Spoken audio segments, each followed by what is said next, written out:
దశరథుడు తారక రాముడిని అజ్ఞాతవాసంగా వనవాసానికి పంపించాడు కదా, వనవాసానికి పంపించాడు అంతే కదా. ఈయన పంపడం నేను అనుకుంటున్నాను. మరి గౌరవనీయులు సోదరులు, ఈరోజు ఒక చక్కటి పుస్తకం సినిమా పరిశ్రమకి, ముఖ్యంగా యువతరానికి, యువకులకి సినిమా పరిశ్రమలు అడుగు పెట్టాలనే యువ సాంకేతిక నిపుణుల కోసం రాసిన సోదరులు, successful director, successful script writer, successful story teller, story writer Dashrath గారికి, అదేవిధంగా పెద్దలు వివి వినాయక్ గారు, సోదరుడు హరీష్ గారు, సోదరుడు నాగశ్విన్ గారు, గౌరవనీయులు కాశీ విశ్వనాథ్ గారు, ఆదిత్య గారు, చౌదరి గారు, ఇంకా మా సోదరుడు ప్రేమ్ రాజ్ గారు, పేరు పేరున ఈరోజు ఇక్కడ పాల్పంచుకుంటున్న మిత్రులందరికీ, కార్యక్రమంలో పాల్పంచుకుంటున్న, మరి నాకు తెలిసినంతవరకు ఎక్కువ డైరెక్షన్ డిపార్ట్మెంట్ వాళ్ళే ఉండింటారు మేడం. సో అందరికీ, మిత్రులందరికీ, ఏడీలకి, ఇంకా మరి కో డైరెక్టర్లకి, ఇంకా కాబోయే డైరెక్టర్లకి పేరు పేరున, అజ్ఞాత సూర్యులు ఎంతోమంది ఉంటారు డైరెక్షన్ డిపార్ట్మెంట్లో, వారందరికీ, ముఖ్యంగా టెక్నీషియన్స్కి 24 క్రాఫ్ట్స్లో తెర వెనకాల కనిపించే ప్రతి ఒక్కరికి పేరు పేరున హృదయపూర్వకంగా నమస్కారాలు తెలియజేసుకుంటూ, నాకు సినిమా అంటే ఒక as a movie Gower, as a movie viewer నాకు చాలా చాలా సినిమానే కాదు, క్రియేటివ్ కాంటెంట్ ఏదైనా ఇష్టం. అంటే బుక్స్ ఇష్టం, తర్వాత ఒక చిన్నప్పటి నుంచి నాకు మా నాన్నగారు అలవాటు నుండి ఇంకోటనండి, రోజుకి పేపర్లు కూడా చదవకపోతే ఆ రోజు ఏదో మిస్ అయిన ఫీలింగ్ ఉంటుంది. న్యూస్ పేపర్ చదవాలి, ఒకటి కాదు కనీసం నేను రోజుకి 10-12 పేపర్లు చదువుతాను. ఇంగ్లీషు, తెలుగు, ఇంగ్లీష్ పేపర్లు, మన బిజినెస్ పేపర్లతో సహా అన్నీ కూడా చదువుతాను. రోజు ఒక గంటన్నర పేపర్ చదవకపోతే ఆ రోజు ఏదో కోల్పోయినట్టు. అప్పుడప్పుడు సంక్రాంతి తెల్లారి, దసరా తెల్లారి పేపర్లు రావు, ఆ రోజు అంతా ఏదో వెలితి ఉంటుంది, అసలు అర్థం కాదు. ఆ రోజు కొద్దిగా కన్ఫ్యూజ్ డిజోరియంటెడ్ ఉంటుంది అనమాట, ఆ టైం. అట్లాగే మంచి పుస్తకం ఏదైనా కనబడితే డెఫినెట్గా చదవాలనే ఒక ఆసక్తి, కుతూహలం. ఇప్పుడంటే టైం దొరకట్లేదు, కానీ టైం ఉన్నప్పుడు మాత్రం బాగా పుస్తకాలు కూడా చదివి. అదేవిధంగా మొదటి నుంచి కూడా విజువల్ కాంటెంట్ అంటే కూడా చాలా ఇష్టం. నేను అమెరికాలో ఉన్నప్పుడు నాకు బాగా గుర్తున్న ఒక సందర్భం, అప్పట్లో వీళ్ళిద్దరూ కొత్తగా వచ్చారు, Matt Damon and Ben Affleck. వాళ్ళిద్దరు కూడా they won the first academy award, Oscar వాళ్ళకు వచ్చింది గుడ్ విల్ హంటింగ్ అనే సినిమాకి స్క్రీన్ ప్లే రాసినందుకు. అప్పుడు నేను ఆశ్చర్యపోయాను, వీళ్ళు యాక్టర్స్ కదా, వీళ్ళు స్క్రీన్ ప్లే రాసి అవార్డులు కొట్టడం ఏందని చెప్పి I actually watch the entire movie. Cinema థియేటర్కి వెళ్ళి మరీ సినిమా చూశాను.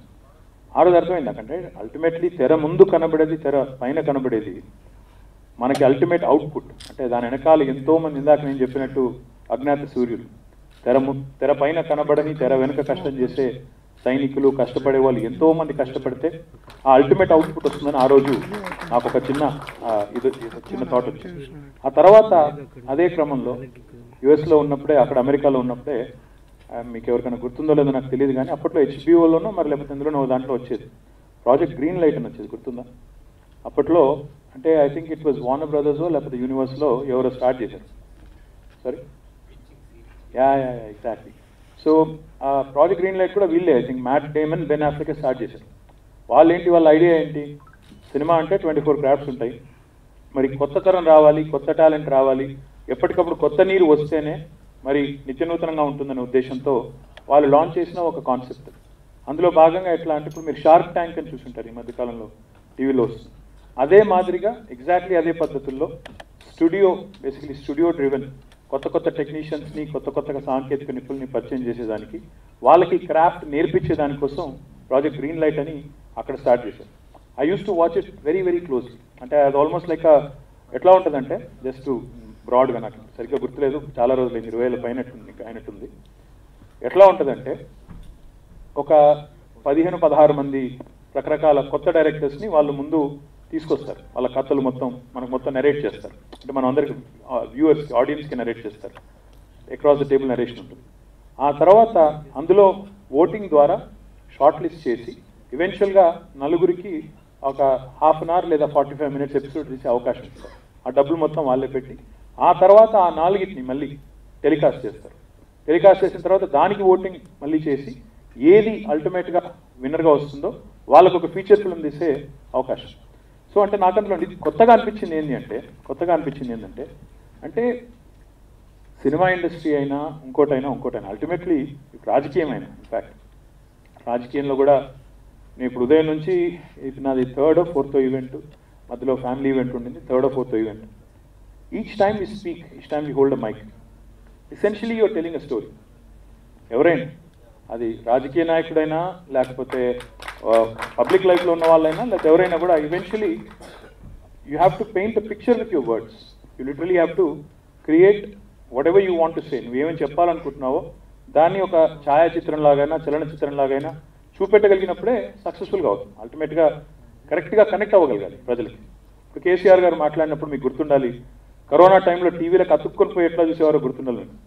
కరోనా టైంలో కేసీఆర్ గారి వస్తూ ఉంది, ఆయన ఈవినింగ్ మాట్లాడతారంటే ఇప్పుడు వినాయక్ గారు చెప్తుంటే అదే గుర్తొచ్చింది నాకు కరోనా గురించి చెప్తుంటే. Everybody was watching eager. నాకు తెలిసి అప్పుడు ఏదన్నా క్రికెట్ మ్యాచ్ కంటే దానికంటే దీనికంటే కూడా టీఆర్పీ రేటింగ్ కేసీఆర్ గారి ప్రెస్ మీట్కి వచ్చింటుంది, హైయెస్ట్ వచ్చింటుంది. ఎందుకంటే ఆ టైంలో people were looking for hope. ఏం జరుగుతూ ఉందో అర్థం కాని ఒక పరిస్థితుల్లో ప్రజలకు అర్థమయ్యే సరళమైన భాషలో గుండెకి తట్టే విధంగా చెప్పగలగడం, కనెక్ట్ కాగలగడం అనేది సామాన్యమైన విషయం కాదు.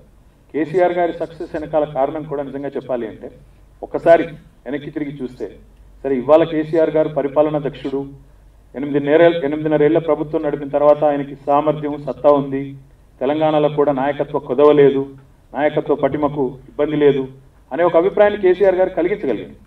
కానీ కేసీఆర్ గారు తన పార్టీ పెట్టినప్పుడు 2001 సంవత్సరంలో పార్టీ పెట్టినప్పుడు ఆయనకున్నది ఏంటి ఆ రోజు? అసలు మనీ పవర్ లేదు, మజిల్ పవర్ లేదు, కులబలం లేదు, ధనబలం లేదు, ఏ రకమైన సపోర్ట్ లేదు, మీడియా సపోర్ట్ లేదు, ఏదీ లేదు.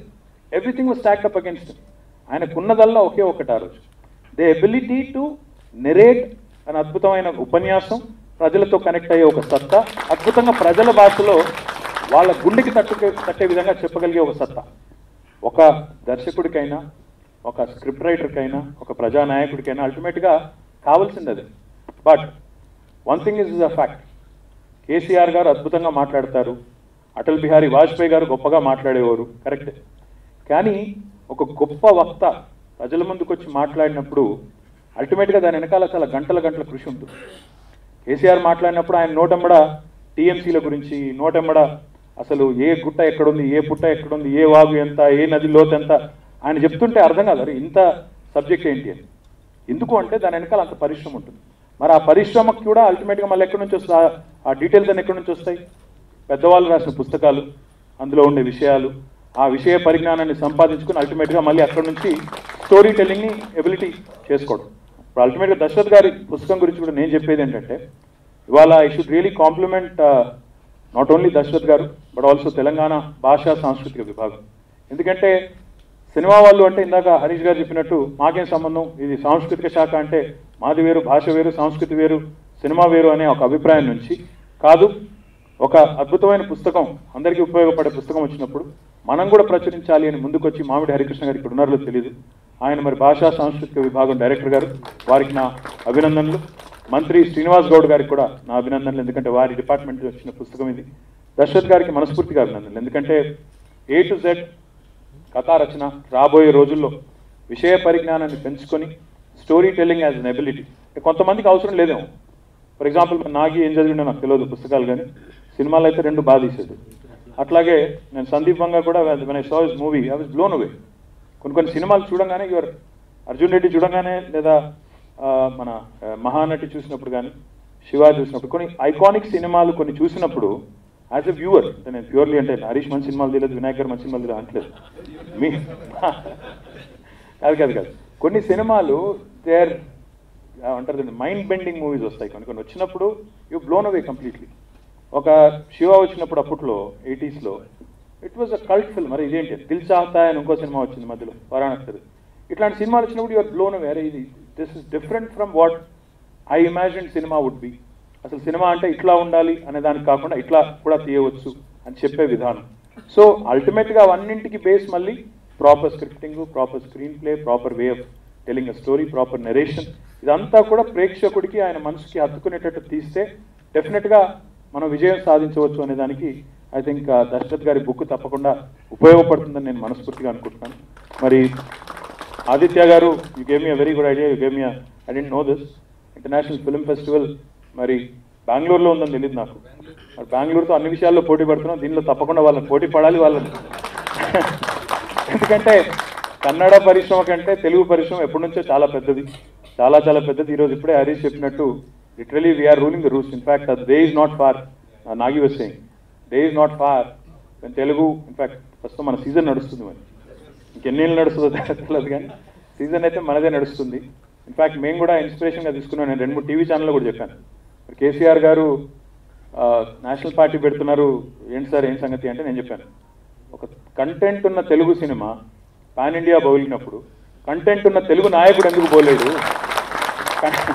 కంటెంట్ ఉండి తెలంగాణలో 8 ఏళ్లలో కొన్ని అసాధ్యం అనుకున్న వాటిని సుసాధ్యం చేసినప్పుడు మరి దేశం అంతా ఎందుకు చేయలేమని చాలా పెద్ద కష్టమేం కాదు, ఒప్పించగలగాలి అంతే. ఎందుకంటే ఏ పని కొత్తది మొదలుపెట్టినా తిట్టేవాళ్ళు, విమర్శించేవాళ్ళు, అవుతుందా అనేవాళ్ళు, ఎక్కువ నేసేర్సే ఉంటారు. కాదులేండి ఈయనతో ఏమవుతుంది అనే వాళ్ళే ఉంటారు.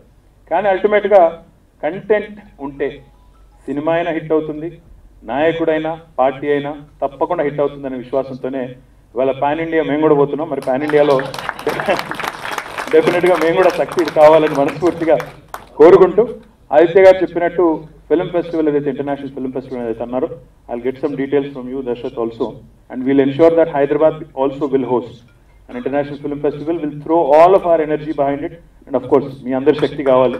ఎందుకంటే నాగి ఫోన్ చేస్తే అమితాబ్ బచ్చన్ కూడా ఎత్తుతాడు ఇప్పుడు, కాబట్టి మనం నాగిని కూడా వాడుకోవాలి, అందరినీ వాడుకొని మొత్తం దేశంలో ఉండే సినిమా దిగ్గజాలందరినీ హైదరాబాద్ తీసుకొచ్చి వాళ్ళందరికీ ముందు కూడా హైదరాబాద్ సత్తాన్ని ప్రదర్శించి హైదరాబాద్ని కూడా కేవలం తెలుగు చలనచిత్ర పరిశ్రమకే కాదు, భారత అదేవిధంగా దక్షిణాసియా చలనచిత్రానికి హబ్గా తయారు చేయాలనే ఒక లక్ష్యం పెట్టుకుందాం.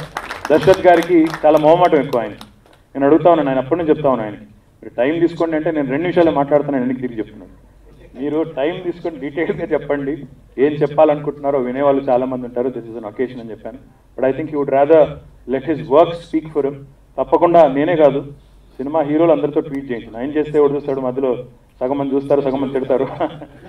కాదు సినిమా హీరోలు, సినిమాల్లో బాగా ఫాలోయింగ్ ఉన్న మిగతా వాళ్ళు అందరితో కూడా చెప్పి, ప్రొడక్షన్ హౌసెస్తో సహా అందరితో, this is a good book, this should be there in every production house, this should be a nice introduction for anybody, a newcomer into the film industry, be it any film industry, be it Telugu, be it Hindi, be it whatever industry, వాళ్ళందరికీ కూడా ఒక కరదీపికలాగా ఉపయోగపడుతుందనే విధంగా దీన్ని promote చేయాల్సిన బాధ్యత సంయుక్తంగా అందరం కూడా తీసుకుందామని చెప్పి తెలియజేస్తూ, మళ్ళొకసారి దర్శత్ గారికి హృదయపూర్వకంగా నా అభినందనలు, ఆదిత్య గారికి, కాశీ గారికి, ఇంకా మిగతా వేదిక పైన ఉన్న గౌరవ దర్శక దిగ్గజాలందరికీ కూడా హృదయపూర్వకంగా ధన్యవాదాలు. Thank you.